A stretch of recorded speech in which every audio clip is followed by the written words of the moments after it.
Selamat pagi Bapak Ibu dan seluruh peserta kuliah umum pembatik level 4 hari kedua.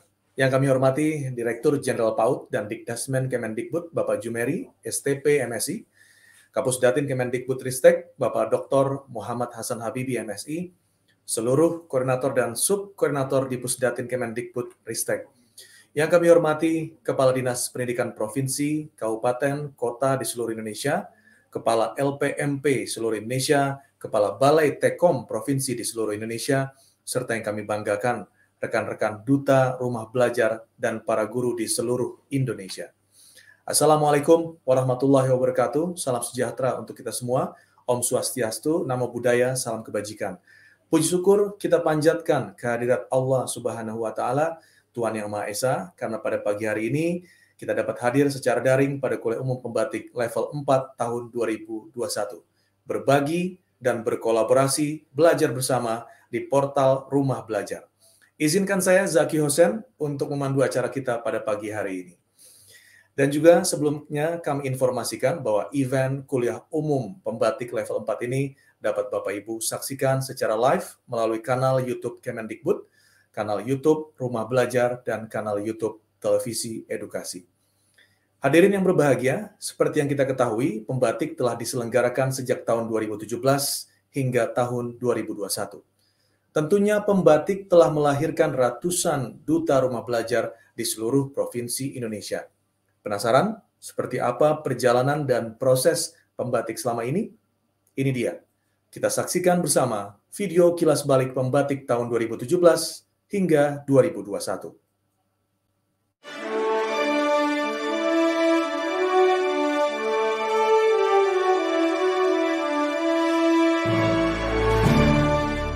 Pembatik merupakan kegiatan pembelajaran berbasis TIK untuk guru.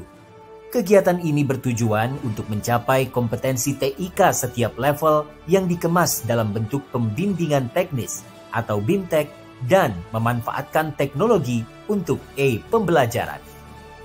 Kegiatan ini terdiri dari 4 level dengan mengacu pada standar kompetensi TIK yang ditetapkan oleh UNESCO.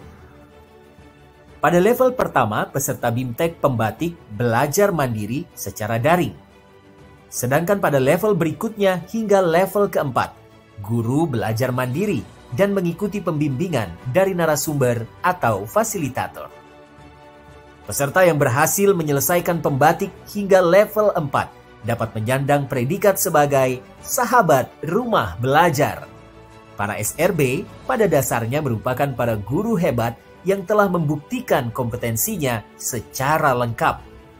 Mereka diharapkan dapat menjadi mitra Dinas Pendidikan Provinsi masing-masing dalam menggerakkan pendayagunaan TIK untuk pembelajaran. Topik materi MPI-nya, tentunya kita lihat nih materi ini kalau dituangkan menjadi sebuah MPI kira-kira menarik nggak? Tips dan trik produksi multimedia pembelajaran interaktif. Kalau kita berbicara masalah produksi, kembali lagi Bapak Ibu, harus disiapkan peta materinya. Jumlah peserta tahun ini pun meningkat. Ini membuktikan antusiasme para guru dalam meningkatkan literasi digital mereka dalam mendukung pembelajaran yang relevan untuk masa depan Indonesia yang lebih baik. Semua peserta berkomitmen untuk terus mendukung pembelajaran yang inovatif dan kreatif dengan memanfaatkan rumah belajar. Belajar di mana saja, kapan saja, dengan siapa saja.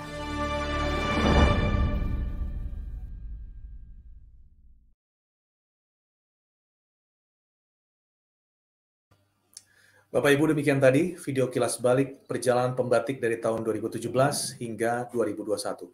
Selain itu, saya juga ingin mengingatkan kembali bahwa Pusdatin Kemdikbudristek juga memiliki produk dalam bidang pendidikan jarak jauh yang telah mendunia, yakni International Symposium Open Distance and E-Learning atau ISODEL.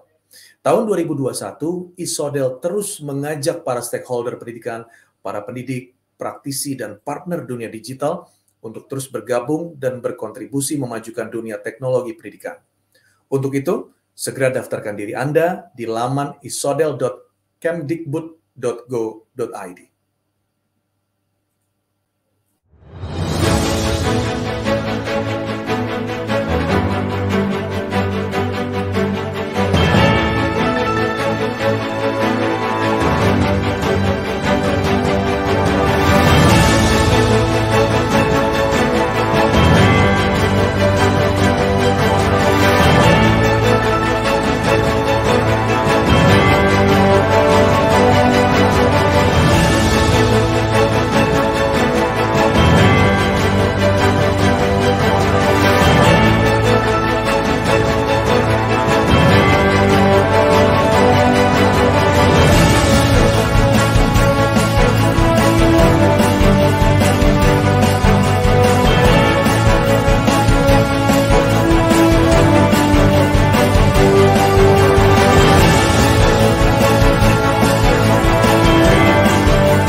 Bapak Ibu, seluruh peserta kuliah umum pembatik level 4, kami juga mengabarkan bahwa di akhir acara nanti akan ada pengumuman 3 orang pemenang dengan pertanyaan terbaik.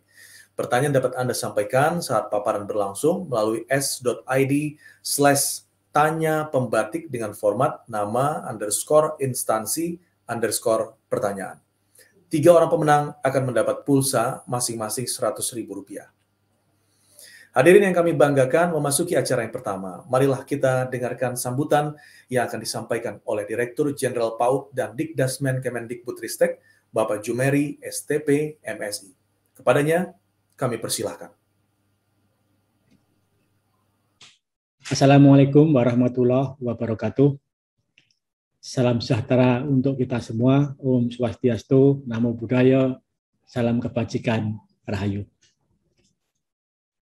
Yang saya hormati sahabat dan duta rumah belajar, serta seluruh guru di Indonesia, hari ini merupakan hari bahagia, karena seluruh rangkaian acara pembatik 2021 atau program pembelajaran berbasis TIK, yang merupakan salah satu program unggulan dari Pusat Data dan Teknologi Informasi, Pusdatin Kemendikbudristek, telah dapat diselesaikan. Kami berharap program bimbingan teknis pembatik 2021 yang telah diikuti oleh 80.000 guru di Indonesia dapat meningkatkan kompetensi TIK guru sesuai dengan standar UNESCO dan dengan memanfaatkan portal rumah belajar sebagai medianya. Melalui program pembatik telah dapat menjadi salah satu langkah mewujudkan visi pendidikan Indonesia yang mewujudkan Indonesia maju, yang berdaulat, mandiri, dan berkepribadian melalui terciptanya profil pelajar Pancasila yang bernalar kritis, kreatif, mandiri, beriman, bertakwa kepada Tuhan Yang Maha Esa, dan berakhlak mulia, bergotong royong, dan berkebinekaan global. Program ini juga mensinergikan kebijakan-kebijakan Kemendikbudristek, di antaranya program Merdeka Belajar, guru penggerak, dan juga bantuan kuota data internet. Bapak Ibu hadirin yang saya banggakan, saya ucapkan selamat kepada 1020 sahabat rumah belajar yang telah menyelesaikan rangkaian kegiatan pembatik 2021 dimulai sejak tanggal 15 April 2021 hingga November 2021. Mulai dari level 1 hingga level 4. Dari 80.000 guru yang mengikuti hingga terpilihlah guru-guru terbaik yang diharapkan akan menjadi penggerak komunitas-komunitas guru di wilayahnya, terutama untuk pendayagunaan TIK dalam kegiatan pembelajaran. Sekali lagi selamat saya ucapkan. Anda semua guru-guru aset bangsa yang sangat potensial.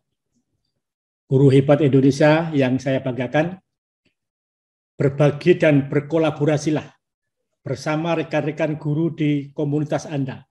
Tebarkan semangat literasi digital. Maksimalkan potensi diri dengan memanfaatkan TIK dalam pembelajaran. Teruslah belajar dan menjadi garda terdepan dalam memajukan pendidikan di Indonesia. Webinar kuliah umum pembatik 2021 sekaligus menjadi penutup meriahnya gema rangkaian acara pembatik 2021 di Indonesia. Mari kita berpartisipasi, mengambil peran dan langkah terbaik untuk menuju Indonesia maju. Bila taufiq wal hidayah, assalamualaikum warahmatullahi wabarakatuh. Waalaikumsalam warahmatullahi wabarakatuh. Terima kasih banyak Bapak. Demikian tadi sambutan yang disampaikan oleh Direktur Jenderal PAUD dan Dikdasmen Kemendikbud Bapak Jumeri, STP, MSI. Hadirin yang kami hormati, beralih ke acara selanjutnya, yakni workshop motivasi guru dalam mendidik, belajar dalam mengejar, dan kiat sukses berkomunikasi dengan publik oleh Bapak Maman Suherman yang biasa kita sapa dengan Kang Maman. Langsung saja saya serahkan kepada rekan saya, Yuli Nestiarum, Duta Rumah Belajar 2020 dari Yogyakarta. Mbak Yuli, silakan. Terima kasih Mas Zeki Hussein. Assalamualaikum warahmatullahi wabarakatuh. Salam sejahtera bagi kita semua. Shalom, Om Swastiastu, Namo Buddhaya, dan salam kebajikan. Semangat pagi rekan-rekan Duta Rumah Belajar tahun 2017, 2018, 2019, dan Si Ungu 2020.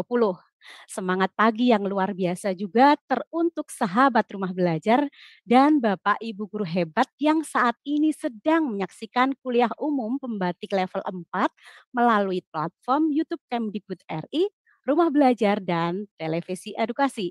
Saya Yuli Nestiarum, Duta Rumah Belajar Provinsi Daerah Istimewa Yogyakarta tahun 2020 menjadi moderator dalam kesempatan pagi ini.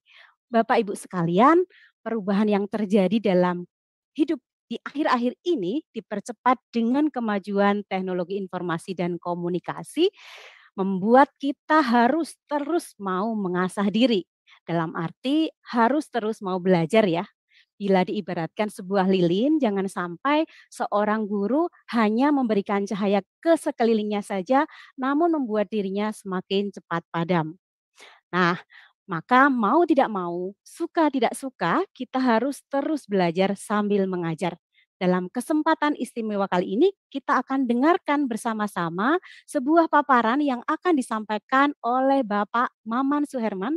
Dan nantinya Bapak Ibu disilakan untuk mengajukan pertanyaan kepada Kang Maman ya, nanti melalui s.id/tanya pembatik atau bisa juga melalui chat di room Zoom meeting atau melalui kolom komentar di YouTube dengan format nama, instansi, dan pertanyaan.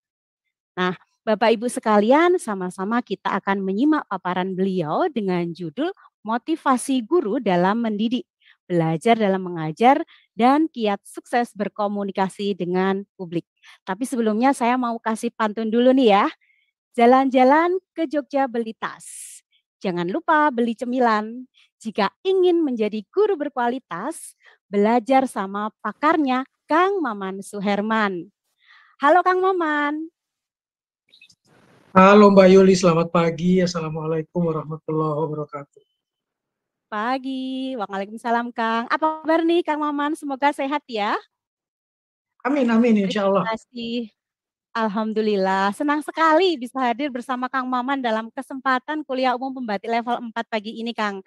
Sebelumnya selamat ulang tahun ya Kang, tepatnya kemarin nih di Hari Pahlawan, Kang Maman dilahirkan di Makassar pada tahun 1965 ya. Luar biasa.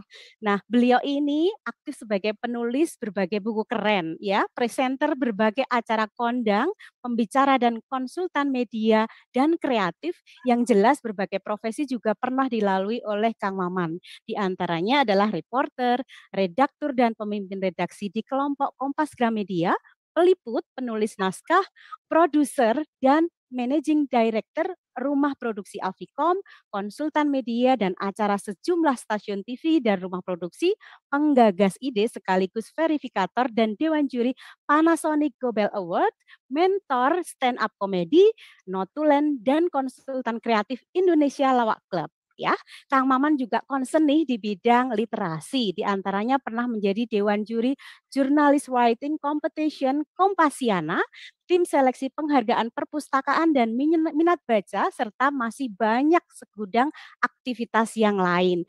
Namun di antara semua profesi tadi Kang, yang semuanya keren dah, yang paling menarik saya justru satu nih, beliau pernah memberi pengajaran secara lepas di sejumlah sekolah menengah dan perguruan tinggi. Berarti pernah menjadi guru dan dosen tamu ya Kang? Iya, masih berlangsung sampai sekarang. Luar biasa. Baik, kita nggak sabar nih untuk mendapatkan materi dan pengalaman luar biasa dari Kang Maman. Waktu disilahkan.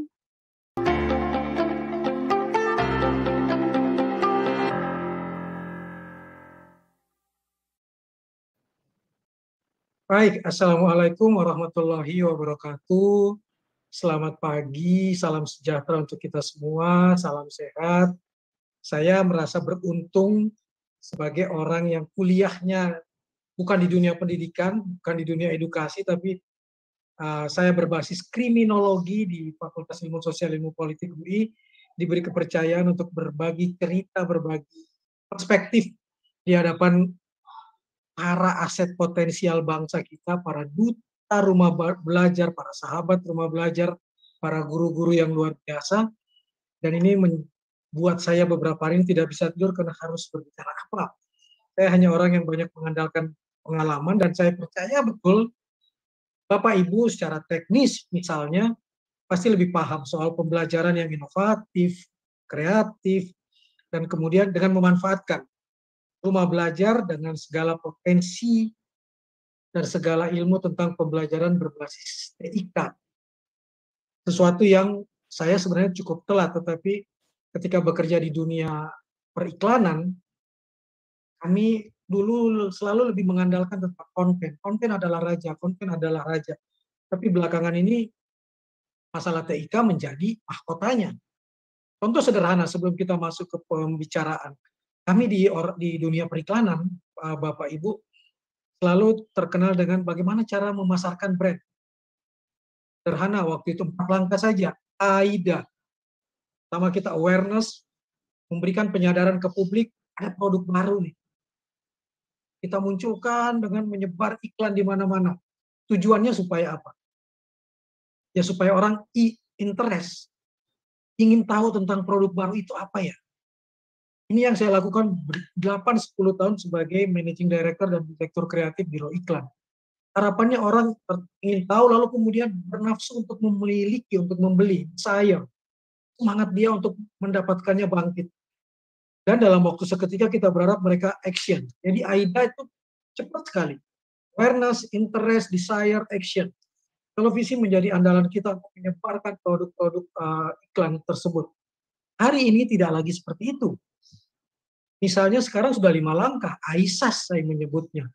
Pertama tetap awareness, dengan harapan orang tertarik, interest. Tapi setelah itu, orang-orang sekarang dengan mudah langsung melakukan searching. Mencari tahu, benar nggak nih yang dikatakan Kang Maman, benar nggak nih produk yang disebutkan itu sesuai dengan yang dia butuhkan, yang dia inginkan kualitasnya seperti yang diomongin oleh Kang Maman. Karena mereka percaya semua pengiklan pasti mengatakan kecap dia nomor 1. Jadi yang dia lakukan pertama kali adalah search, mau cari tahu, sehingga data itu menjadi penting. Setelah itu baru dia action. Setelah action, biasanya kami udah tenang-tenang, tinggal menghitung keuntungan berapa yang terbeli, tempat itu. Hari ini tidak. Hari ini kita dakdikduk bagi orang membeli. Karena apa? Orang akan melakukan S yang terakhir. Kalau benar dia share, kalau salah dia share. Begitu dia merasa salah dan tidak sesuai dengan yang kita omongkan, habis produk kita. Langsung dijelek-jelekin, langsung dipaparkan, ternyata tidak sesuai warna aslinya apa yang diomongkan oleh Kang Maman. Ini perubahan paling mendasar hari ini. Nah, bagaimana dalam dunia pembelajaran? Saya minta tolong PowerPoint saya ditampilkan, karena kalau tidak ditampilkan saya tidak punya power, tidak punya poin hari ini. Ini pembelajaran saya yang paling sederhana yang saya coba. Ditahan dulu Mas. Saya cuma orang yang selalu ingin mengatakan bahwa kekuatan kita itu adalah bagaimana berbasis kebudayaan. Saya sosok yang sangat mengagumi Ki Hajar Dewantoro, yang dalam sejumlah kajiannya dikatakan selalu beliau mendapatkan pengaruh dari Pestalozzi, Froebel, Maria Montessori, juga dari Rabindranath Tagore. Sosok-sosok yang selalu menggunakan budaya di dalam kurikulum pendidikan. Dan itu diterapkan oleh Ki Hajar sejak dari Taman Indria, Taman Muda, Taman Dewasa, Taman Madya, juga Taman Karya untuk sekolah-sekolah menengah kejuruannya. Ini yang dia munculkan untuk melatih panca indera, jasmani, kecerdasan, sekaligus yang utama. Ini menariknya kebudayaan dimasukkan untuk kehalusan budi pekerti. Jadi misalnya kalau kita lihat di Taman Indria, TK, mulai diajarkan dari dolanan anak, mendongeng, hingga sari suara. Menggabungkan antara lagu, cerita, dan sastra. Kehalusan budi pekerti dimunculkan, diupayakan untuk dilatih sejak ini, dan kemudian ketika masuk ke taman dewasa dan taman madya baru diberikan lanjutan berbasis budaya. Olah gending, seni tari, untuk apa? Untuk memperkuat dan memperdalam rasa kebangsaan. Selain lewat seni, menanamkan juga rasa kebatinan, rasa kesucian, rasa keindahan. Bagaimana pendidikan tidak cuma mengajarkan tahu dan cerdas, tapi bagaimana mengolah keindahan, mengolah kebatinan. Secara sederhana, seperti slide saya yang pertama, di tingkat awal, tingkat taman indria, betul-betul ditampilkan yang sifatnya kognitif, afektif, dan psikomotorik itu dengan patra triloka, nonton, silakan yang kedua Mas, niteni, dan niroke. Ini mudah-mudahan bahasa Jawa saya tidak terlalu salah cara menyebutkannya. Jadi yang ditampilkan betul-betul bagaimana memberikan tontonan, bagaimana guru betul-betul super aktif, sementara murid-murid kita, siswa-siswa kecil kita, balita-balita kita pasif dan ditarik perhatiannya secara panca inderawi. Biasanya orang selalu mengatakan bahwa anak kecil itu tidak akan menolak 3 hal. Storytelling, berdongeng, bercerita, read aloud dengan berbagai teknisnya, yang berbeda dengan mendongeng, supaya panca indera anak betul-betul terstimulus, mereka melihat, lalu kemudian diajarkan untuk niteni, untuk menandai dan mencermati, menangkap langsung, kalau suara hewan ini bagaimana bunyinya, bersama-sama membunyikannya, kalau suara mobil seperti apa, suara motor seperti apa, yang ada di dalam cerita tersebut.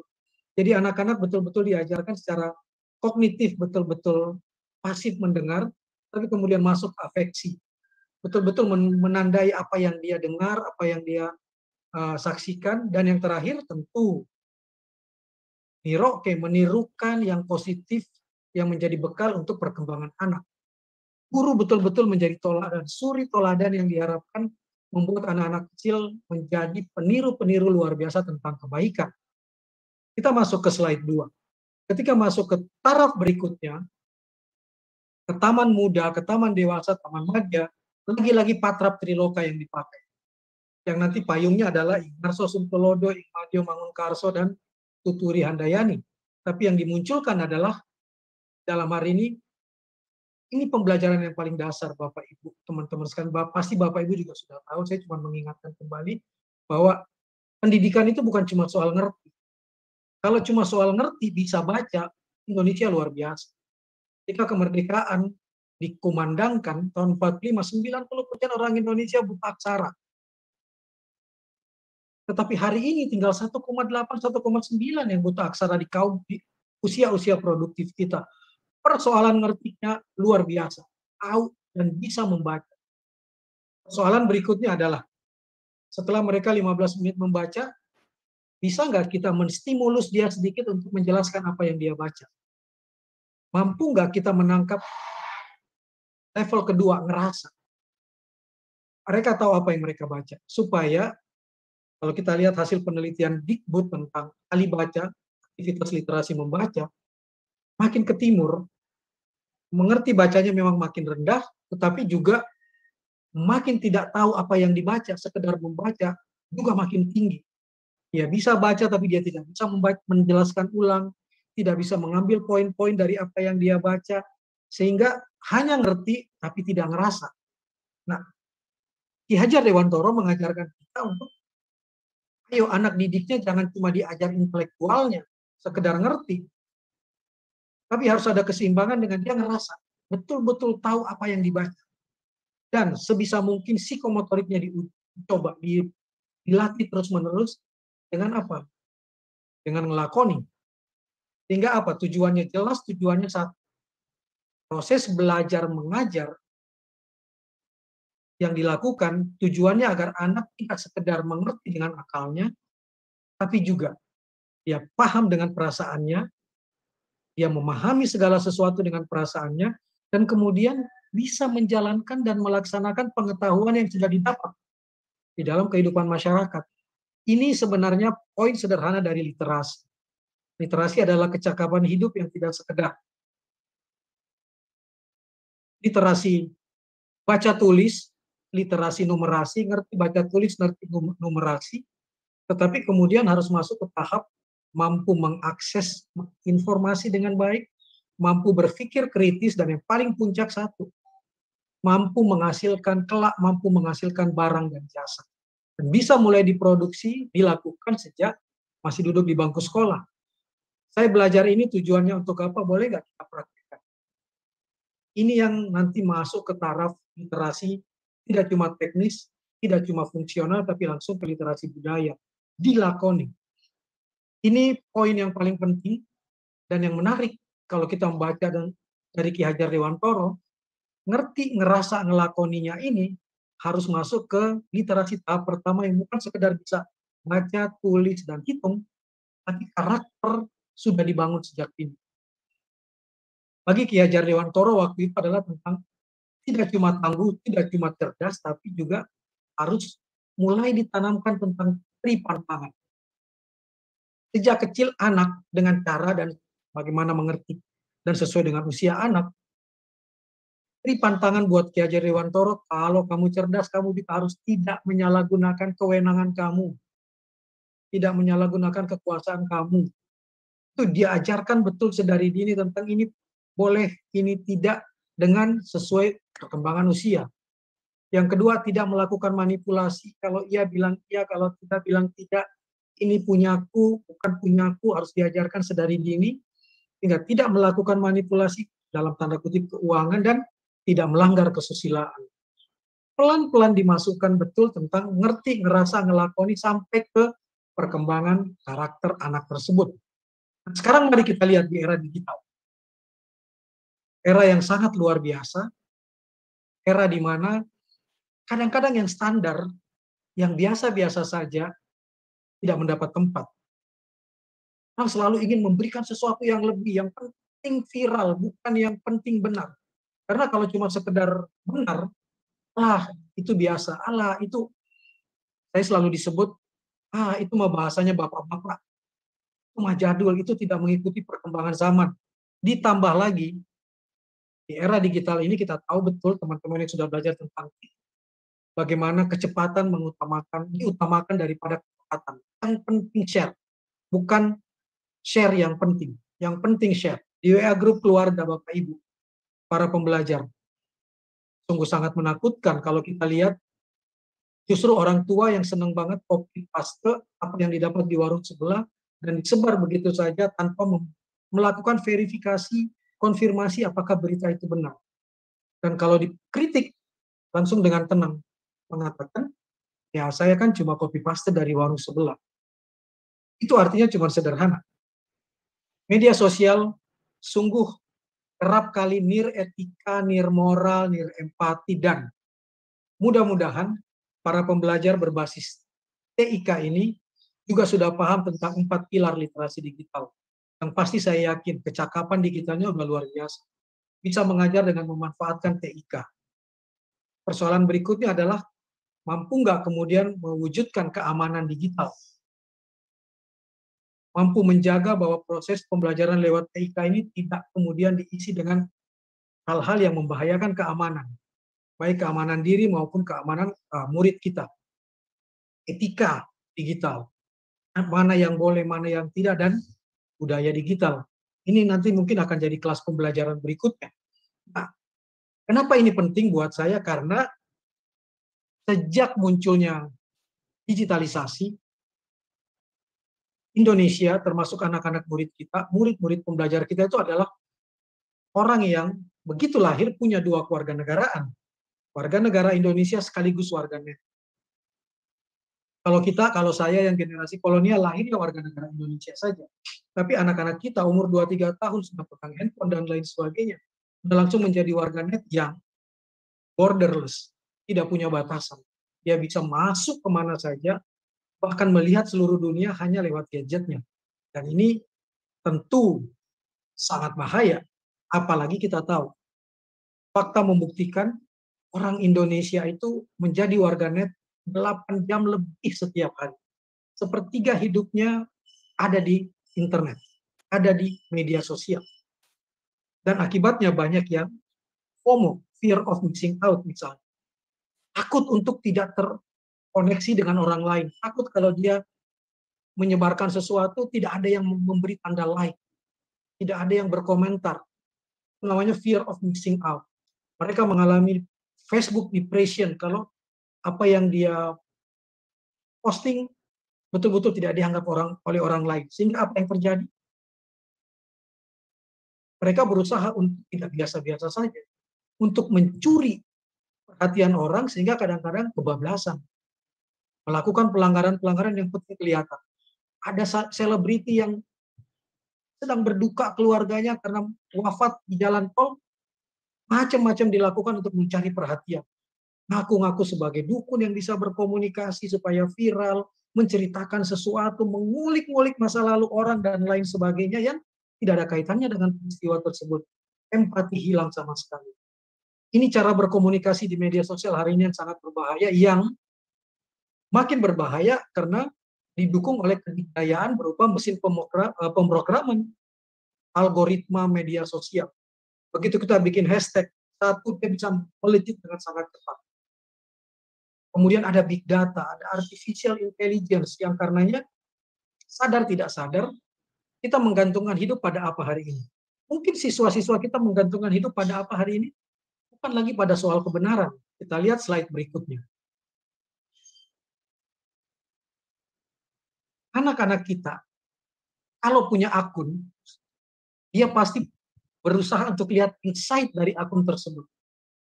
Karena akunnya apa? Kalau ada insight-nya. Para pengiklan, para produser yang ingin di-endorse produknya, yang ingin dipromosikan acaranya, selalu mintanya seperti ini. Saya alami secara pribadi.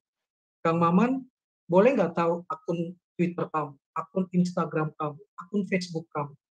Boleh nggak saya lihat insight-nya? Apa jumlah follower Kang Maman? Tidak jarang orang kemudian membeli follower untuk apa?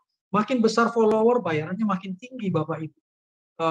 Sahabat-sahabat duta rumah belajar. Follower 10 dengan follower 100.000, bayarannya pasti beda.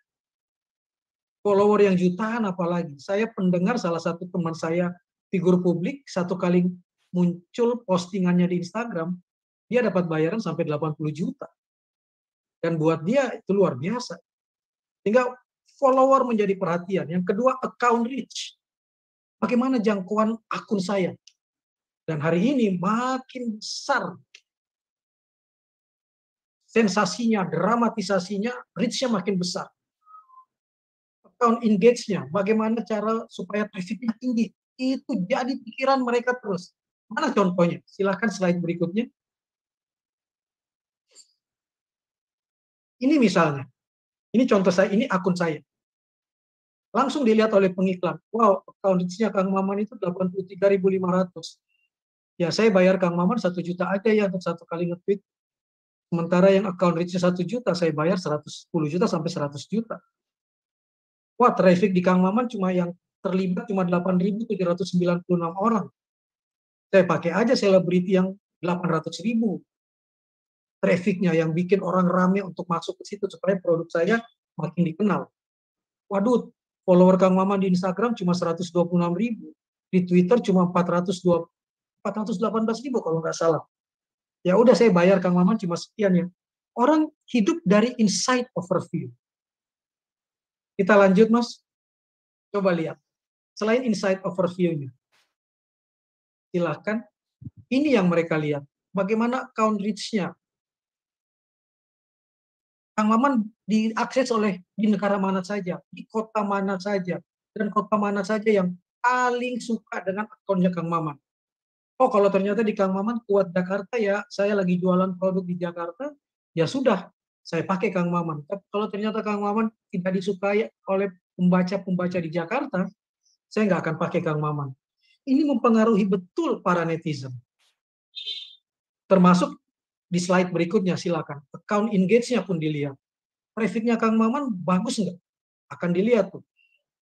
Yang terlibat di dalam dialog-dialognya Kang Maman di media sosial laki-laki atau perempuan. Jangkauan kontennya seperti apa? Diperhatikan betul-betul oleh mereka. Ini yang sekarang menjadi masalah. Jadi apa yang terjadi? Kalau para pendidik ikut terpengaruh seperti ini, mungkinkah ini terjadi? Silahkan slide ke-9. saya menemukan satu akun, ini udah account engage, silakan dilanjut Mas. Ini account engage juga mempengaruhi, ini juga mempengaruhi publik. Nah ini bayangkan Bapak, yang tadi Mas. Lanjut, yang tadi gambar anak. Lanjut lagi. Nah stop. Oh, kalau benar yang melakukan ini seorang guru, orang duta rumah belajar misalnya, dan saya nggak percaya itu, apa tujuannya? Menceritakan tentang kelakuan anak muridnya di media sosial, dan kemudian disebar oleh akun viral menarik. Terbayang nggak bagaimana perasaan siswanya? Matanya sih ditutup, tapi teman-teman kelasnya kan pasti tahu siapa anak ini. Ini hasil proses pembelajaran TIK kan, ketika anak muridnya melanggar aturan, dianggap melanggar aturan, lalu dengan mudah disebar ke media sosial, yang bisa berakibat dia tidak cuma diadili dan dipermalukan oleh teman-temannya, tapi juga oleh publik. Apa contohnya dipermalukan oleh publik? Kita lihat slide berikutnya. Bayangkan area julid menyebar itu di media sosial dalam waktu 1 hari, di-retweet oleh 2.317 akun, dikomentari oleh 1.259 akun, dikasih tanda like oleh 24.400 akun yang rata-rata menghina perbuatan anak-anak siswa-siswa ini. Bayangkan, mampu nggak kita menghasilkan siswa-siswa yang generasi emas, yang kemudian di kelas jadi baik, hanya karena kita mempermalukan di ruang publik misalnya. Ini hati-hati. Hati-hati betul, itu bagian dari komunikasi. Nah, kita masuk ke ruang kelas, bagian dari pengajaran. Saya selalu menciptakan hal ini bukan baru, pasti saya yakin teman-teman sudah belajar tentang hal ini. Hati-hati dengan kesalahan mengajar dan kesalahan komunikasi. Saya ingat betul Profesor Johannes Suryo pernah bilang, tidak ada anak bodoh. Yang ada hanya anak yang belum bertemu dengan guru yang baik dan dengan metode pengajaran yang baik. Dan bagi saya selalu cuma satu. Guru yang baik adalah guru yang mampu memberikan motivasi dan inspirasi. Bukan yang kemudian menyebarkan apa yang tadi ada di slide sebelumnya. Guru yang mampu memberikan motivasi dan inspirasi dan metode yang baik, metode yang mampu membuat persoalan yang sulit menjadi mudah. Karena di era sekarang, anak-anak dengan kemudahan yang diberikan oleh medsos pasti cuma ingin cari apa? Kasih saya dong yang gampang, yang asik, dan yang menyenangkan buat saya. Saya percaya betul, saya memaknai apa yang diucapkan oleh Profesor Johannes Surya, apa yang dimaknai oleh guru-guru kita tentang tidak ada anak yang bodoh itu satu. Tidak ada anak yang bodoh, tidak ada anak yang nakal, tidak ada anak yang jahat. Yang ada hanyalah anak yang belum bertemu dengan guru yang baik dan metode yang baik, yang bisa memberikan keteladanan berkaitan dengan ngerti, ngerasa, ngelakoni. Bahkan mungkin sejak dini belum menemukan yang bisa memberikan tontonan, membuat dia niteni dan niroke kebaikan-kebaikan yang pantas diteladani. Kita lanjut ke slide ke-12. Oh tadi udah tidak ada anak yang bodoh, silakan. Nah, apa yang bisa kita lakukan di dalam kelas hari ini? Bapak-bapak, ibu-ibu yang sudah baca buku Munifatif tentang sekolahnya manusia, saya sekedar ingin mengulang saja tentang bagaimana kita harus betul-betul dengan menggunakan teknologi informasi dan komunikasi, pembelajaran jarak jauh sekalipun, mari hindari virus 3T yang diperkenalkan oleh Armstrong. Ini seorang praktisi multiple intelligence dunia yang mengajarkan tentang hindari virus 3T. Apa itu virus 3T dalam proses pembelajaran? Silahkan slide saya yang berikutnya. Di era medsos, di era TIK, hindari betul teacher talking time. Guru mengajar dan siswa belajar jangan pernah dianggap ada dalam satu proses tarikan nafas.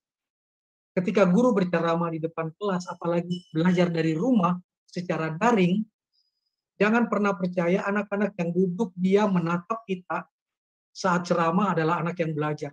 Belum tentu. Karena justru ceramah yang berlebihan. Hasil penelitian mengatakan adalah pengantar yang indah buat anak-anak tertidur, melamun, gerah, tidak merasa nyaman.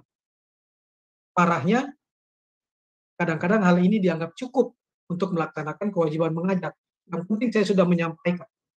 Persoalan anak itu cuma menatap tapi tidak menyimak, bukan urusan saya. Ini yang harus dihindari betul dalam proses pembelajaran. Karena buat saya, dan kalau kita belajar dari buku tersebut, guru mengajar dan siswa belajar adalah dua jalan berbeda. Ketika guru mengajar, yakini betul, belum tentu siswa belajar. Kalau dia pasif.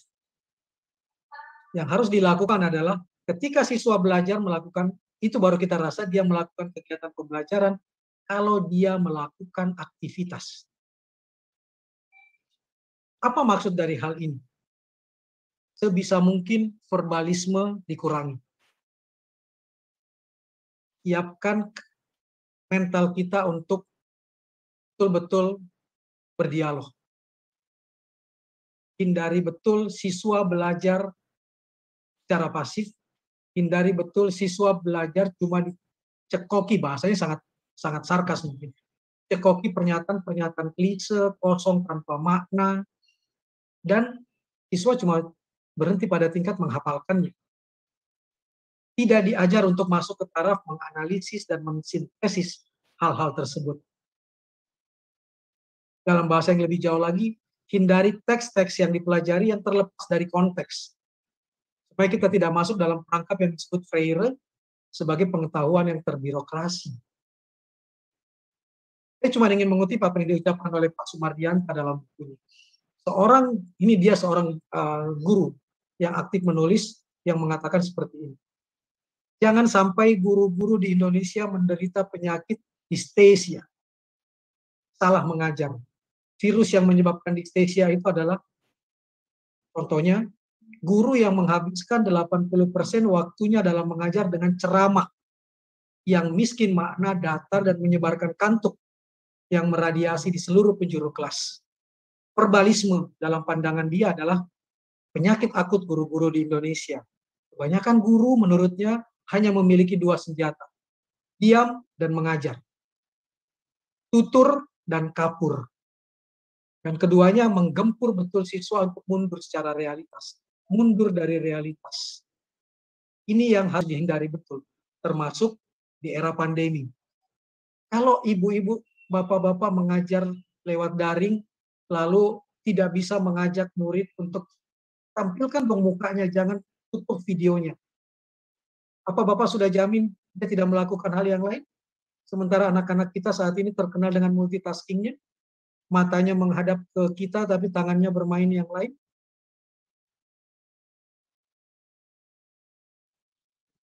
Jadi bayangkan, saya ingat filsuf Korea, Byung-Chul Han mengatakan seperti ini. Seharusnya berkomunikasi tak cuma soal tatap mata, karena tidak cuma soal itu yang penting, tapi harus ada keintiman sosial, bahkan harus ada kehadiran. Ini poin pertama tentang teaching the teacher talking time. Kita sudah menguasai ilmu TIK, tapi bagaimana menarik siswa kita? Apa yang harus dilakukan? Yang kedua, hindari test analysis. Analysis ini apa? Sebisa mungkin ketika guru masuk ke ruang kelas, entah itu kelas daring atau tidak, jangan langsung masuk ke materi. Langsung tiba-tiba, ayo anak-anak buka halaman sekian, coba bacakan. Ada yang bisa menghafalkannya, ada yang bisa menjawab pertanyaan saya, materinya seperti ini, selesai. Di kepala anak-anak hari ini, kalau saya melakukan ini, untuk apa? Apa gunanya? Sekedar menjawab soal, ya cukup dengan menghafal. Yang dibutuhkan hari ini seorang guru yang mampu memasukkan apa yang dia akan ajarkan dengan praktek sehari-hari. Tentang apa gunanya pohon faktor, apa gunanya logaritma dalam kehidupan sehari-hari. Harus dimasukkan betul contoh-contoh yang kemudian anak merasakan, oh iya ya, yang diajarkan Bapak Ibu tentang struktur desa, tentang pohon faktor, tentang senyawa kimia, tentang logaritma itu ada dalam kehidupan sehari dan penting serta berguna buat saya di luar semata-mata untuk menjawab soal. Bobby De Potter misalnya pakar pendidikan kuantum mengenalkan konsep ambak itu. Apa manfaat bagiku? Kalau tidak ada manfaat cuma sekedar hafal, saya baca buku saja, nggak perlu ada guru. Bagi saya, guru hari ini memang luar biasa tugasnya. Bagaimana mengawinkan antara teori yang dia akan ajarkan dengan praktik sehari-harian dan kenyataan sehari-hari.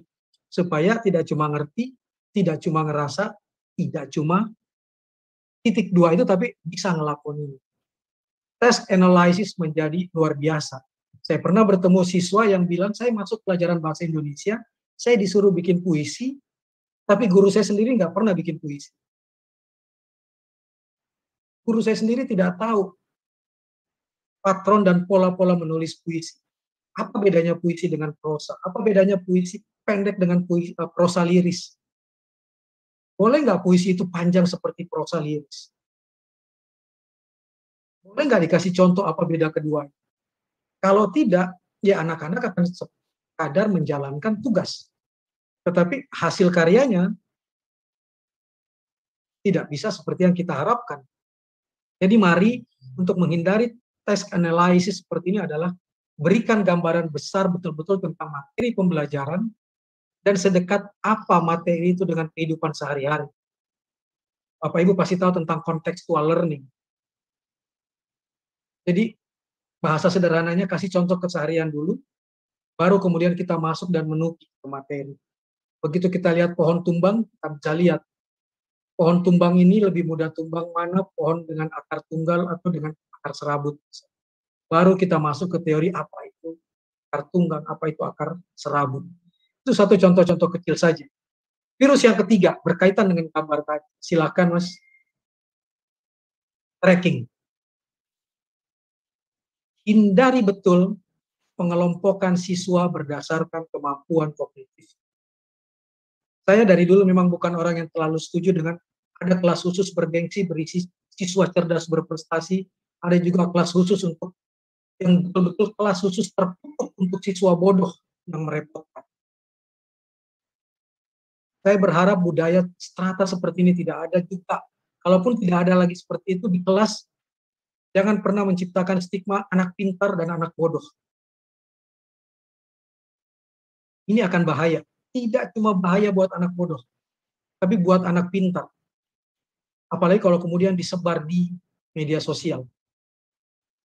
Jadi hindari tracking, tujuannya cuma satu. Hindari kelas sebagai sumber peperangan menang kalah. Gilas menggilas yang membuat hidup dalam ketegangan dan kecemasan. Kita nggak mau siswa kita tegang dan cemas. Yang pintar dipaksa untuk selalu pintar, yang bodoh dihina sebagai anak bodoh. Anak di kelas cerdas, akibatnya apa? Yang selalu dibilang cerdas, kehilangan spirit kerjasama. Kesehariannya diisi dengan ketegangan menang atau kalah, menang atau kalah. Belajar jadi semacam panggung gladiator kognitif. Sekali saja engkau lengah dari hafalanmu, akan digilas oleh teman-teman lainmu yang lebih pintar. Angkamu akan kalah. Sehingga apa? Belajar tidak mengasihkan lagi.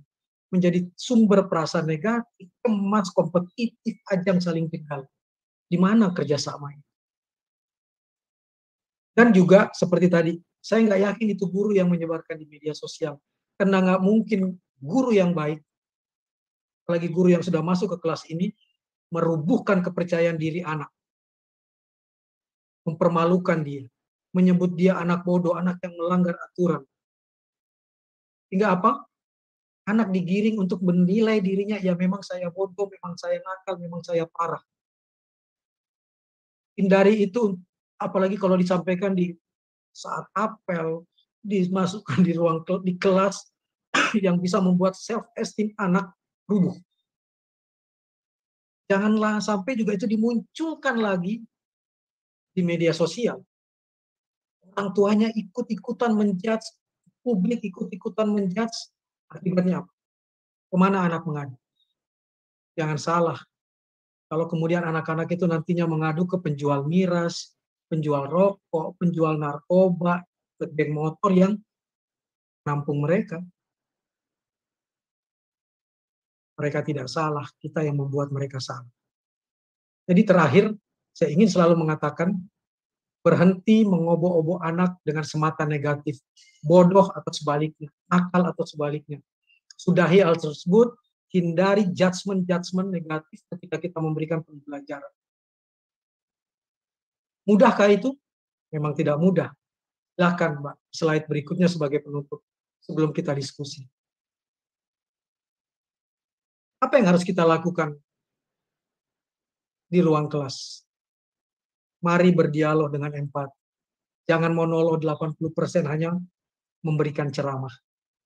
Apalagi di era belajar dari rumah yang kita tidak tahu saat kita ngomong anak lagi ngapain dan lagi ngerjakan hal lain apa. Yang seolah-olah cuma pasang muka pasrah di layar kaca. Jangan sekali-kali menyerahkan mereka kepada teman-teman dialog. Anggota geng motornya, pengedar narkobanya, teman-teman di dunia maya yang bisa menampung keluhan mereka. Dan saya selalu percaya, ini hasil penelitian resmi betul. Sikap baik itu telah diajarkan sedari kanak-kanak.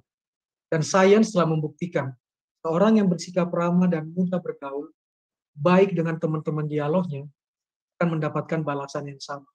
Orang guru yang sangat ramah, sangat baik dalam berdialog, akan menemukan anak yang sama juga. Jadi ketika dua orang bertemu, akan ketemu dalam dunia psikologi apa yang disebut efek kesamaan yang diasumsikan. Guru saya baik, ya saya harus baik. Murid saya baik, ya saya harus baik. Ini energi positif yang tektok antara murid, antara guru yang mengajar dengan pembelajar. Ini yang harus kita munculkan betul, jadi mari sama-sama menyebarkan hal tersebut. Kalau kita bersikap baik kepada siswa, insya Allah dia pun akan baik. Tidak mudah, setuju. Kalau mudah, bukan tugas Bapak Ibu sebagai pembelajar, sebagai guru, sebagai orang yang digugu, yang ditiru. Bapak Ibu adalah orang-orang yang terpilih terbaik untuk menjalankan tugas yang tidak mudah itu. Dan saya percaya Bapak Ibu tidak akan membiarkan para zombie berkeliaran di ruang Zoom. Mari berdialog, tatap muka, tatap mata, pakai hati. Terima kasih. Assalamualaikum warahmatullahi wabarakatuh. Waalaikumsalam warahmatullahi wabarakatuh. Luar biasa, Kang Maman. Ini sudah antri nih pertanyaannya, luar biasa juga nih ya. Jadi tadi meskipun Kang Maman ini kelahiran Makassar, berbahasa Jawanya nggak salah Kang Maman. Saya dari Jawa asli ya, nonton, niteni, niroke, ngerti, ngeroso, dan nglakoni. Nah, pertanyaan pertama ini ada Ibu Rispa Lisubua, sahabat rumah belajar. Silahkan bisa open mic. Pertanyaannya langsung saja. Disilakan.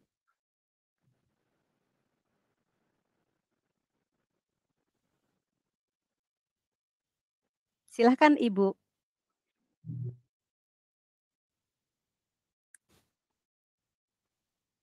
Ibu Rispa. Oh iya, mungkin belum bisa bergabung ya. Tadi sebenarnya sudah bergabung, baik. Saya akan lanjutkan terlebih dahulu. Ini ada pertanyaan dari Bapak Mahesa Dewa Tornado dari SMP Negeri Satap Tanjung Bunga mengenai tweet kewarganegaraan Bang Maman. Bagaimana menyikapi siswa yang lebih tertarik pada dunia maya? Seperti itu Kang Maman, silakan. Ya, sebenarnya kalau saya mendengar Bill Gates sendiri yang sangat hidup dan kaya raya dari dunia maya, dari dunia digital sampai bilang seperti ini, Pak. Jangan berikan gadget pada anakmu sebelum berusia 12 tahun. Nah, kita udah kebablasan. Kalaupun nanti kita sudah memberikan, seharusnya satu. Jangan pernah memberikan, tapi meminjamkan. Sehingga setiap hari kita mampu mengontrol benda tersebut, anak kita mengakses apa. Supaya anak kita tidak menjadi korban di dunia maya, dan kemudian kita betul-betul harus sadari, kitanya yang harus tegas, gurunya pun harus tegas, tidak boleh ada alat tersebut misalnya ketika sedang proses belajar, kecuali yang berguna untuk proses belajar. Coba Ibu googling saja tentang pasien rumah sakit jiwa di Rumah Sakit Jiwa Bandung, Jawa Barat. Kebanyakan pasiennya dari mana? Yuli, kebanyakan dari mana? Dari mana ya, anak-anak. Kang? Kalau dari iya, anak-anak benar. yang ketergantungan gadget. Betul sekali. Mau nggak kita punya siswa pembelajaran anak-anak kita menjadi pasien rumah sakit jiwa karena ketergantungan gadget? Jadi itu poin yang pertama. Poin yang kedua, kalaupun dia sudah ada di dunia maya, 4 pilar digital tadi harus dipakai.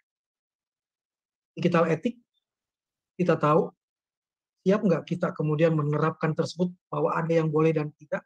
Kita menanamkan kepada siswa kita bahwa meskipun kita tidak tatap muka, meskipun kita bisa langsung berhubungan dengan presiden kita sekalipun di Twitter, karena presiden juga punya akun, bukan berarti kita dengan gampangnya cuma menyebut maaf nih. Jokowi, saya mau nanya nih, mana etika itu? Kalau itu dibiarkan, nanti dia akan bilang begini kepada ibu. Maman, saya mau nanya nih, kaget kan kita sebagai guru dipanggil Maman doang? Nah, panggil saya Bapak, harus ada sopan santun. Apa enggak nanti jawabnya? Sombong amat Bapak, saya manggil Jokowi aja, Jokowi aja tuh.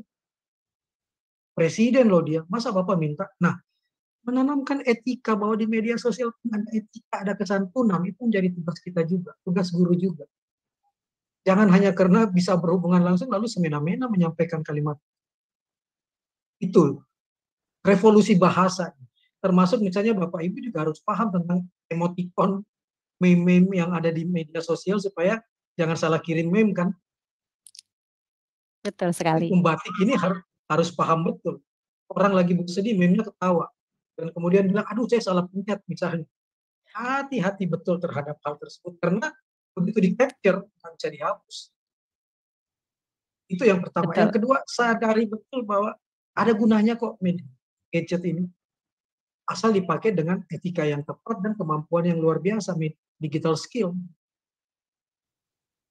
Yang sekarang bapak-bapak ini luar biasa dapat pembelajaran dari Kemdikbud tentang bagaimana menjadi pembatik kan. Pembelajar-pembelajar, pengajar-pengajar berbasis TIK. Untuk bisa mengatakan bahwa saya lebih dari teman-teman yang tidak ikut belajar di sini karena saya mampu memanfaatkan media sosial, internet dengan sangat luar biasa. Mudah-mudahan kita akan dapat jawaban yang lebih luas nanti kalau kita masuk ke kelas 4 pilar literasi digital, Mbak Yuli. Siap, tapi intinya cuma satu buat saya. Intinya cuma satu, kawal anak dalam memegang gadget. Siap. Tapi kalau kita tidak memberikan contoh, kita juga sama dengan dia pegang alatnya sama banyaknya dan sebagainya ya. Iya, betul Bapak sekali Ibu Kang itu. Bapak Ibu adalah suri teladan. Iya. Terima kasih Kang. Ini yang open mic, kami persilakan Ibu Rizky ya, Ibu Rizky Ulfia Rifaatul Janah, sahabat rumah belajar dari Kalimantan Timur tahun 2021. Disilakan Ibu. Silakan menanyakan langsung ke Kang Maman. Dibuka suaranya. Belum terdengar Ibu? Iya. Oke. Terima kasih Kak atas kesempatan yang diberikan dan juga atas materi yang telah disampaikan Kak Maman, sangat menyentuh hati. Langsung saja ke pertanyaan saya. Begini Kang, untuk yang saya alami dan juga beberapa tenaga pendidik lainnya yang di sini, kami memiliki jadwal 1 minggu memberikan materi pembelajaran dan 1 minggu khusus untuk penugasan. Nah, Kang, ketika kami dalam waktu memberikan pembelajaran, kami fokus hanya memberikan materi pembelajaran. Misalnya, saya mengirimkan link video dari sumber belajar, misalnya seperti itu. Akan tetapi, saya tidak memberikan tugas sama sekali. Nah, saya ini ingin memastikan apakah peserta didik saya memang telah menonton video tersebut pada hari itu juga. Karena saya pernah bertanya kepada peserta didik saya yang lain dari kelas lain, Saya bertanya, apakah ditonton video yang dikirimkan oleh Bapak Ibu guru lainnya? Oh, tidak, Miss. Nanti saja kalau misalnya sudah ada penugasan atau ada materi. Mungkin ada tips dari Kang Maman juga nih agar siswa-siswi peserta didik kami ini dapat lebih memerhatikan, dapat langsung menyaksikan materi pembelajaran yang kami berikan pada saat itu. Terima kasih. Wassalamualaikum warahmatullahi wabarakatuh. Waalaikumsalam. Sesuatu yang Silakan, sangat menarik. Kang. Sesuatu yang pertanyaan yang sangat menarik. Saya ingin berdialog malah dengan Mbak Rizky. Materi tontonan tersebut cuma dikasih atau didialogkan dengan murid sebelum itu dikasih, Mbak? Materi tersebut misalnya untuk di minggu sebelumnya sudah disampaikan, untuk pertemuan selanjutnya kita akan membahas materi A misalnya, Kang. Nah, nanti kalian akan melakukan begini, begini, begini. Dan kemudian ketika hari pemberian materi diulang kembali hal-hal apa saja yang harus dia lakukan. Begitu.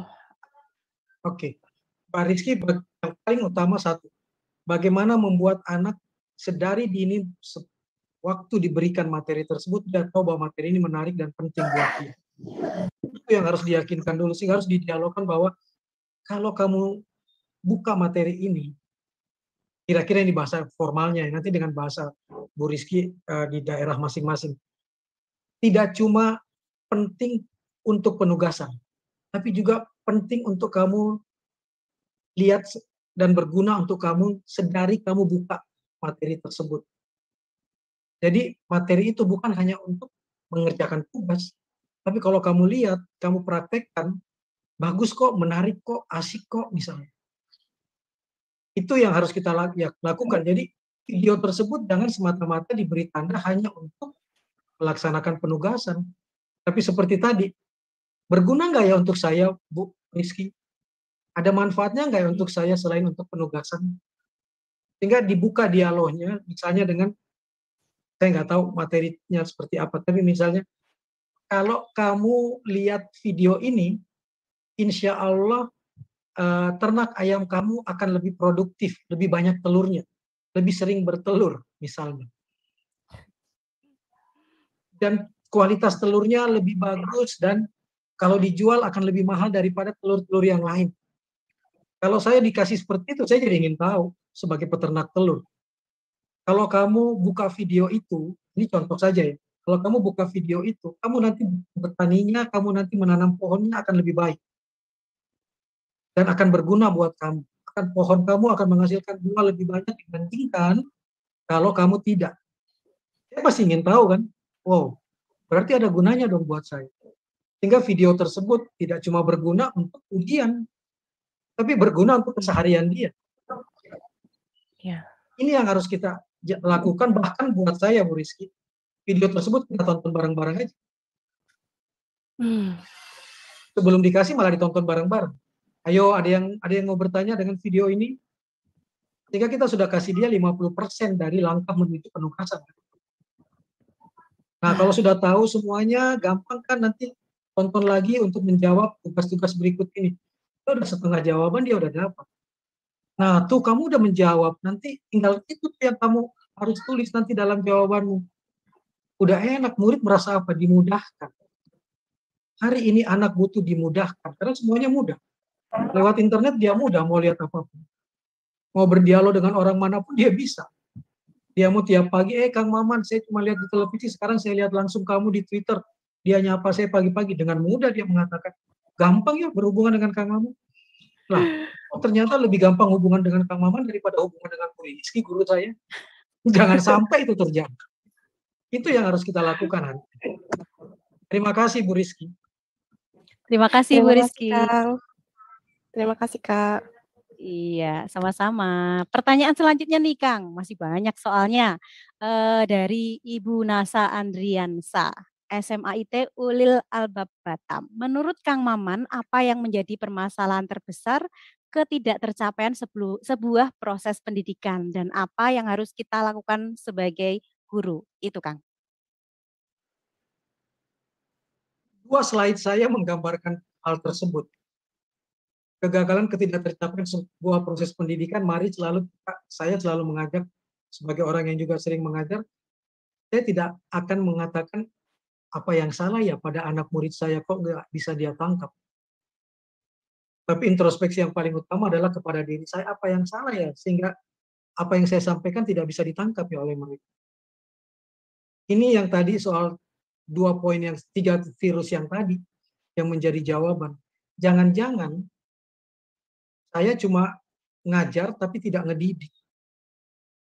Saya cuma ngasih tahu bahan hafalan tapi tidak mendidik untuk menerapkan apa yang saya ajarkan tersebut.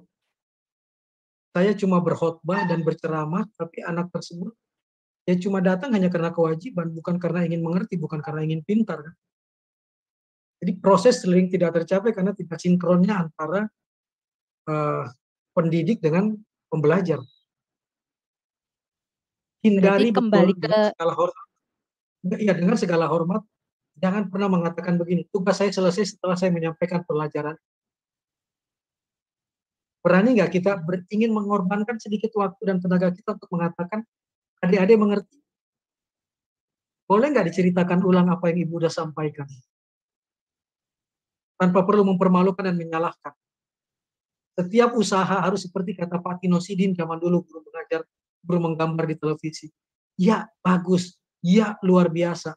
Yang bisa menangkap 1 poin, luar biasa. Yang menangkap 2 poin, luar biasa. Yang menangkap 3 poin, luar biasa. Artinya sama-sama apa? Mereka bisa menangkap. Yang bilang belum bisa menangkap, luar biasa. Dia jujur mengakui dia belum bisa menangkap. Murid-murid kita akan luar biasa bangga ketika disebut luar biasa. Yang tidak tahu, jujur mengakui tidak tahu, kita apresiasi kejujuran dia. Karena kita tidak mau murid kita tidak tahu tapi diam kan? Seolah-olah tahu. Berarti kita sejak dini mengajarkan dia apa? Berbohong pada dirinya sendiri. Iya. Kita tidak mau itu terjadi. Itu yang saya selalu ingatkan kepada guru-guru kalau saya melakukan gerakan literasi sekolah dan gerakan literasi keluarga. 15 menit membaca sebelum belajar ya, sebelum masuk kelas kan ya Mbak Yulia? Iya betul, gerakan Pernah nggak literasinya. kita pancing? Pernah nggak kita pancing murid kita? Dia bacanya apa ya? Boleh nggak jelasin ke ibu, kamu baca apa? Karena ibu nggak tahu loh apa yang kamu baca. Ibu nggak tahu loh yang kamu sudah tangkap misalnya. Begitu dia bisa masuk ke level 1, kita langsung nanya, boleh nggak ditulis ulang poin-poinnya? Kita udah ngajak anak apa enggak setelah ikra, setelah bacalah. Menggunakan kalamnya, menggunakan penanya. Kalau dia sudah bisa menulis ulang, wow. Dia akan jadi pembelajar yang mampu menyampaikan pikiran dan perasaannya secara terstruktur, sistematis, dan tertulis. Itu luar biasa. Karena apa? Seorang penulis kan adalah pembaca berulang-ulang. Betul. Supaya tidak salah kan? Nah, artinya begitu dia sudah sampai pada menulis, berarti siswa kita sudah menjadi orang yang tidak cuma membaca sekali, tapi dia sudah membaca berulang. Dia udah senang. Luar biasa. Cuma kasih 1 buku, dia udah baca berulang-ulang. Ini yang saya harapkan. Jadi dialog dan kemudian kita mau sedikit capek untuk ngajak dia berdialog tentang apa yang dia sudah dapatkan. Tanpa perlu memberi nilai. Tanpa perlu memberi nilai. Itu Mbak. Makasih Mbak Yuli. Siap.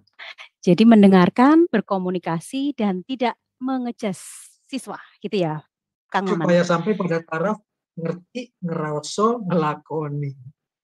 Iya, luar biasa kalau melakukan semua itu. Lanjut ya Kang, ini masih antri nih pertanyaannya.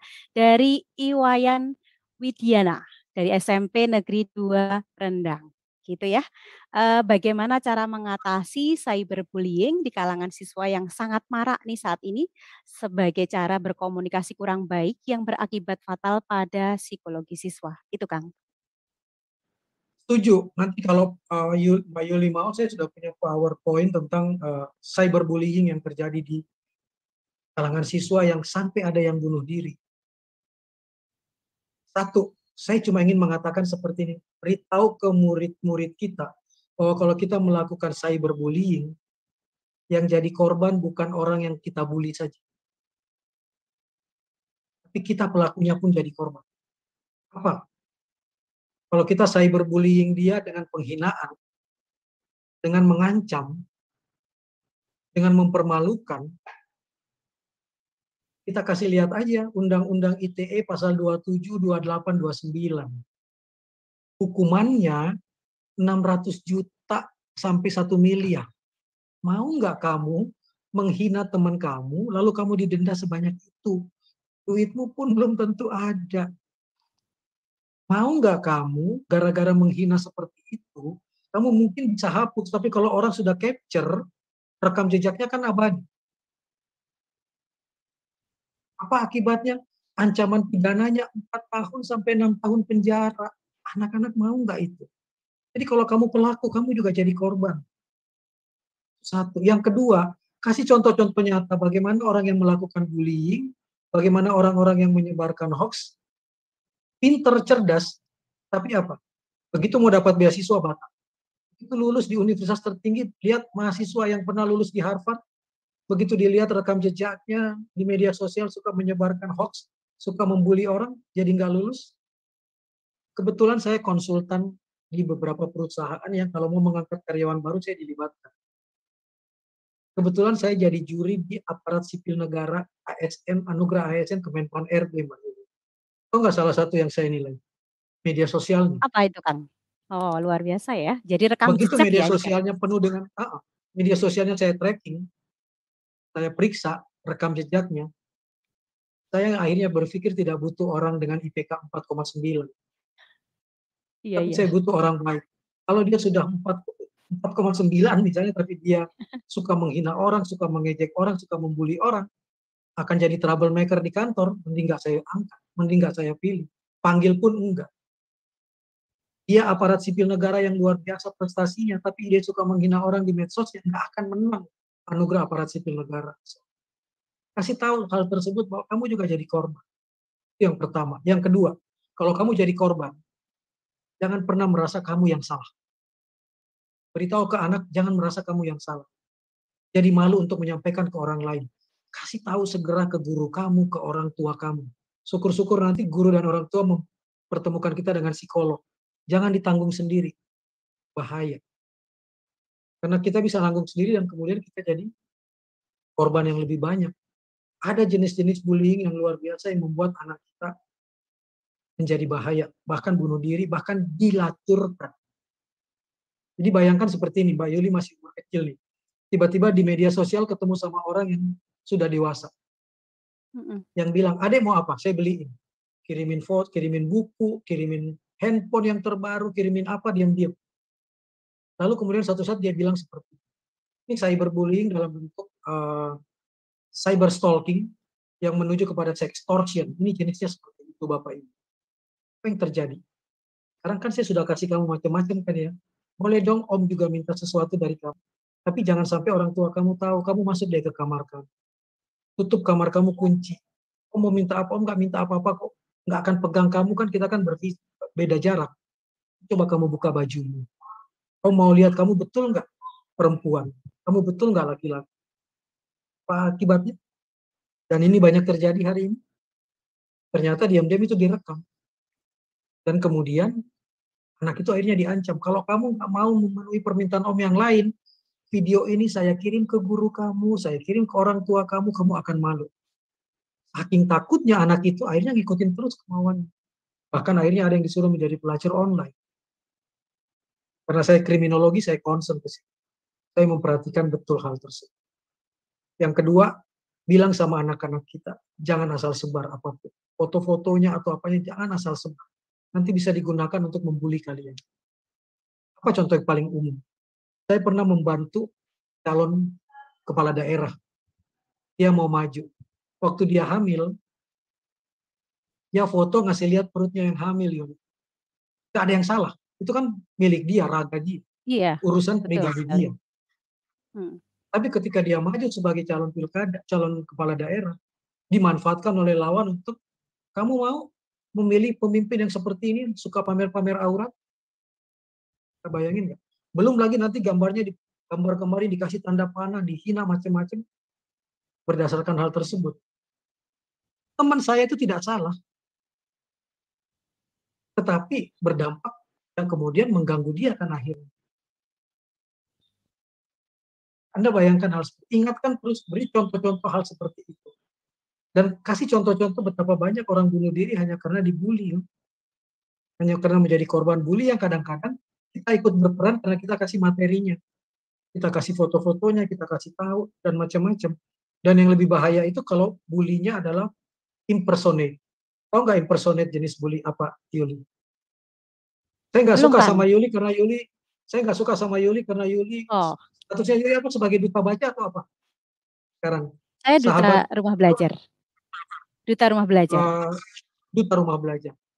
Padahal saya ingin menang, tapi ternyata Yuli yang menang. Apa yang saya lakukan? Saya bikin akun Twitter, saya mengaku-ngaku Yuli, saya pakai fotonya Yuli, termasuk foto-foto Yuli yang dulu-dulu di rumah, di mana, karena udah disebar di medsos.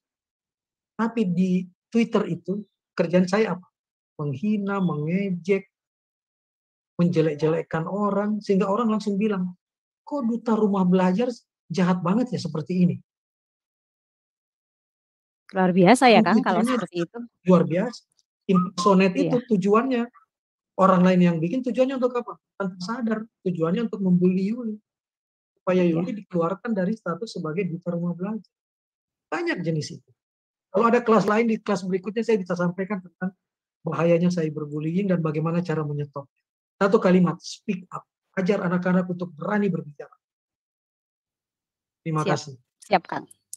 Oke, terima kasih, Kang. Ini membuat kita bercermin juga ya, apa yang harus kita lakukan agar aman gitu ya, Kang. Terutama untuk diri Ya. kita, siswa kita, anak-anak kita juga. Nah, ini langsung ada pertanyaan dari Pak Yusuf Sodikin. Kita akan open mic. Pak Yusuf Sodikin ini dari Duta Rumah Belajar Jambi tahun 2020. Silahkan Pak Yusuf.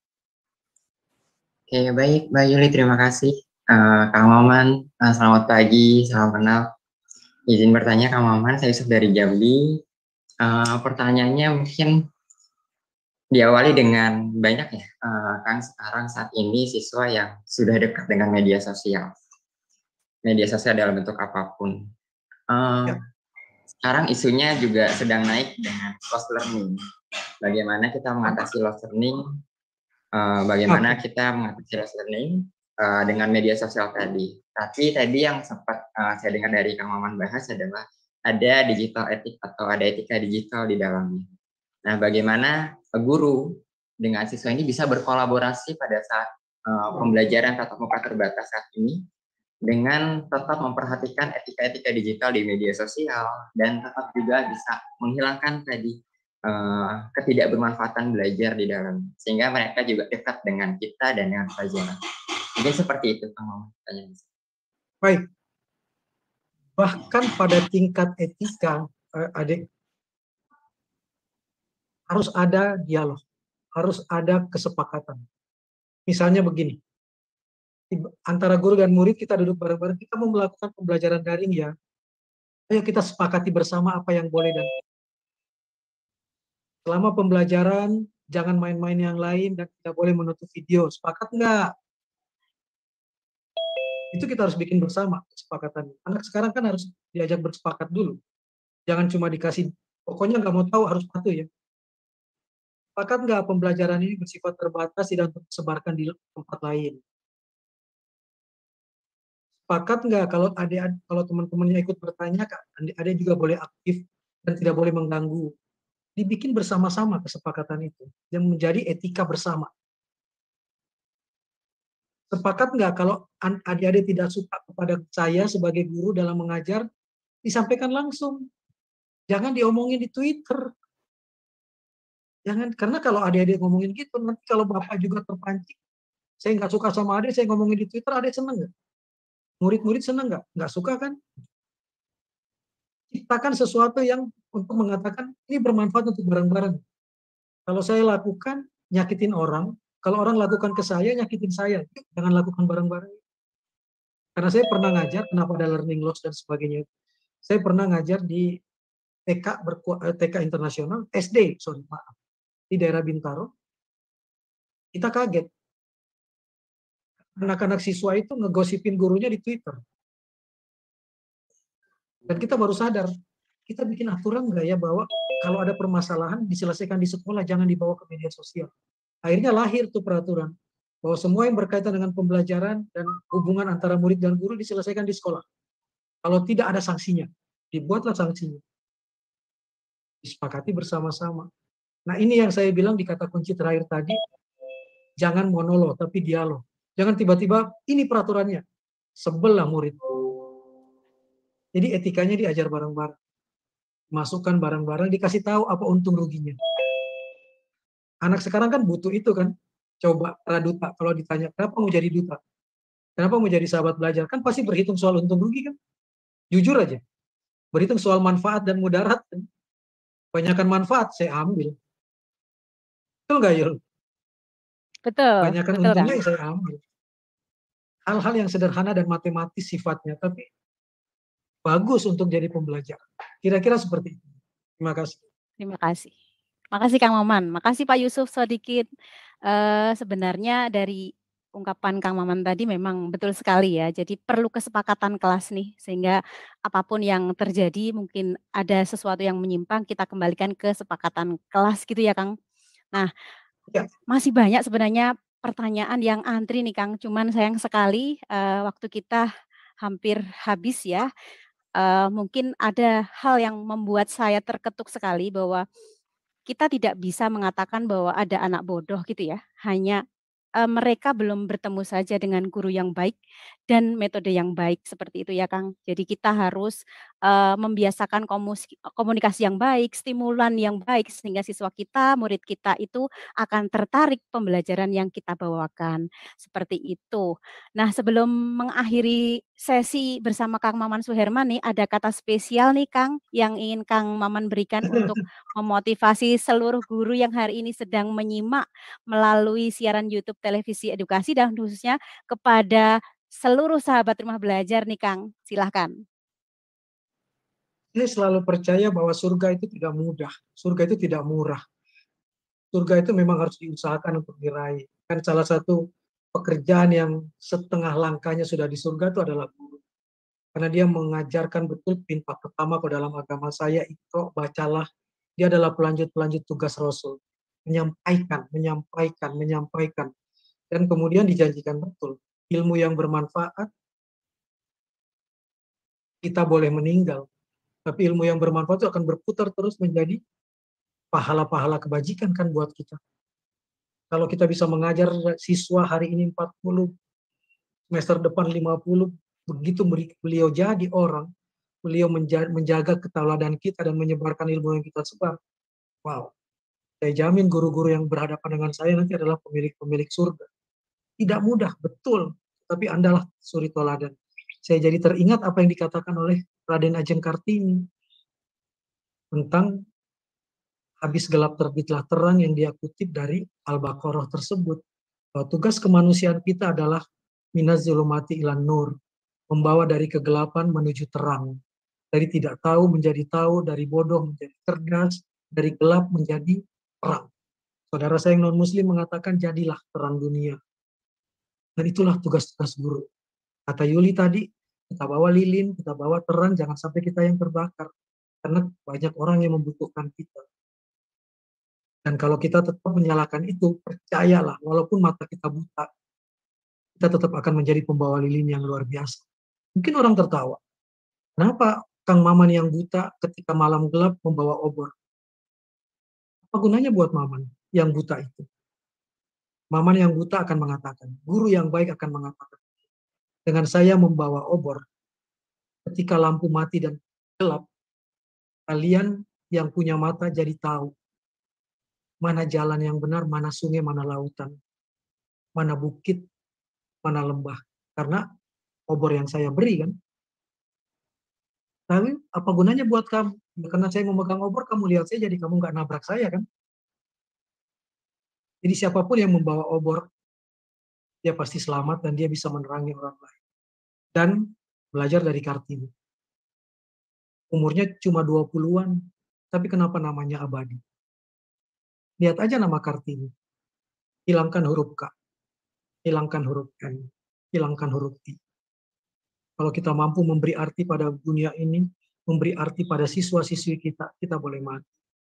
Tapi nama kita, pahala kita tetap ada. Dan itulah guru. Terima kasih.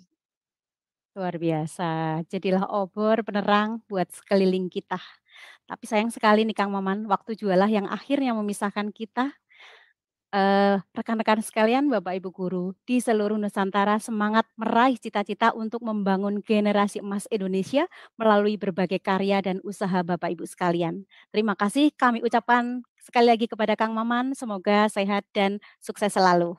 Saya Yulina Siarum, Duta Rumah Belajar Provinsi Daerah Istimewa Yogyakarta tahun 2020, mengucapkan terima kasih atas antusiasme Bapak Ibu hebat sekalian dimanapun berada. Mohon dimaafkan apabila terjadi kesalahan dan kita kembali ke rekan Mas Zeki Hosen. Silahkan Mas Zeki Hosen. Baik, terima kasih Mbak Yuli. Saya bisa merasakan rasa harum Mbak Yuli mendengarkan punchline dari Kang Maman tadi. Saya pun satu dari jutaan pemirsa di Indonesia yang menunggu punchline Kang Maman. Terima kasih banyak atas ilmunya juga. Terima kasih Mbak Yuli. Dan baik demikian paparan yang telah disampaikan oleh Kang Maman Suherman. Terima kasih Kang Maman dan juga Bu Yuli. Selanjutnya saat yang ditunggu-tunggu yaitu pengumuman 3 orang pemenang dengan pertanyaan terbaik. Sudah dipilih oleh panitia dan bisa kita lihat langsung di layar saat ini 3 orang yang beruntung adalah yang pertama Mahesa Dewa Tornando dari Provinsi Riau, kemudian yang kedua Rizky Ulfia Rifaatul Jannah Provinsi Kaltim, dan yang ketiga Yusuf Sodikin dari Provinsi Jambi. Selamat kepada Bapak Ibu pemenang. Selanjutnya silahkan menghubungi nomor berikut ini di 087888040612 seperti yang tertera di layar Anda semua saat ini. Dan nanti akan terhubung kepada tim pembatik Pusdatin. Baik, usai sudah kegiatan workshop pada hari ini, dan tandanya berakhir puluh rangkaian kuliah umum pembatik level 4 dari tahun 2021. Terima kasih kepada hadirin yang sudah berpartisipasi dari awal hingga akhir acara. Saya Zaki Hosen, mewakili segenap kru yang bertugas, mohon pamit undur diri. Mohon maaf bila ada salah kata atau perbuatan, dan sampai jumpa di kuliah umum pembatik level 4 tahun 2022. Wabillahi taufik wal hidayah. Wassalamualaikum warahmatullahi wabarakatuh.